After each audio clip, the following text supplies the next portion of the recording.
Énergie, information, conscience. Voilà les trois éléments qui sont liés les uns aux autres et qui sont indissociables. Et ce sont ces trois éléments qui vous définissent corps, âme et esprit. Votre manière de penser est fonction de votre niveau de conscience et inversement. Votre état de conscience est à l'image de votre façon de penser, c'est-à-dire que le type d'énergie qui domine en vous colore tout votre être, votre attitude, vos états intérieurs, vos paroles, vos actes. Pour le dire encore autrement, le registre d'informations qui prédomine en vous influence toute votre personnalité. Dis-moi ce qui occupe tes pensées, je te dirai qui tu es.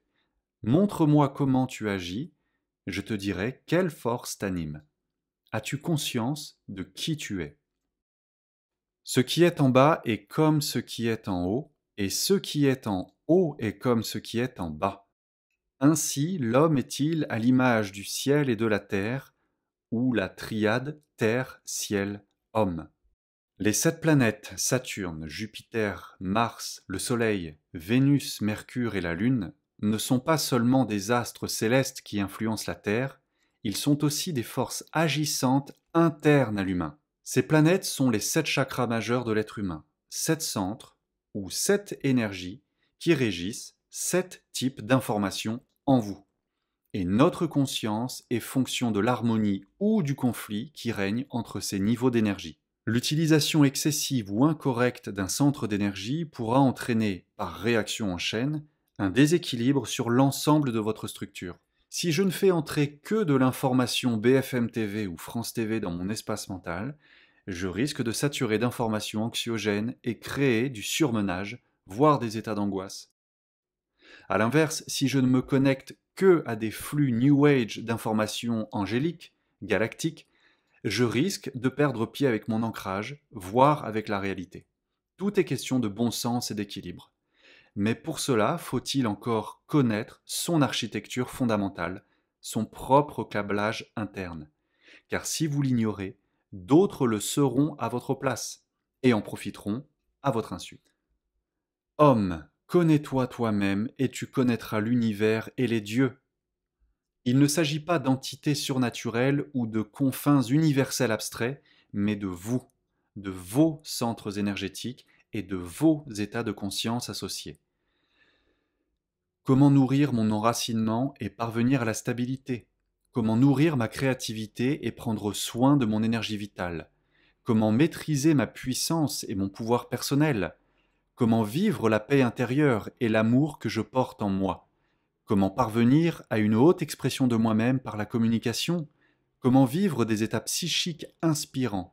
Et comment me sentir pleinement en connexion avec la vie tout entière, Terre et cosmos? Votre corps, vos énergies et votre âme conscience sont vos biens les plus précieux et dont vous avez la responsabilité. Réponse, habilité. Vous êtes apte à répondre de vous-même. Aucune autorité extérieure n'a le droit de vous gouverner. Ni gourou, ni maître à penser, ni figure d'autorité quelle qu'elle soit.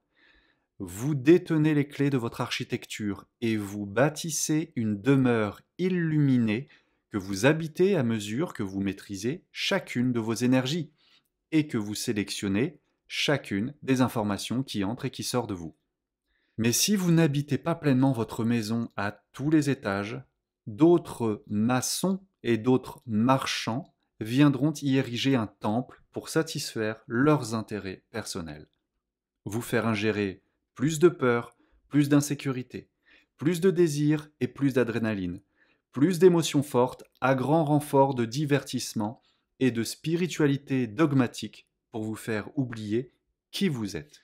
On se sent alors perdu, fatigué, on manque de confiance et d'estime de soi.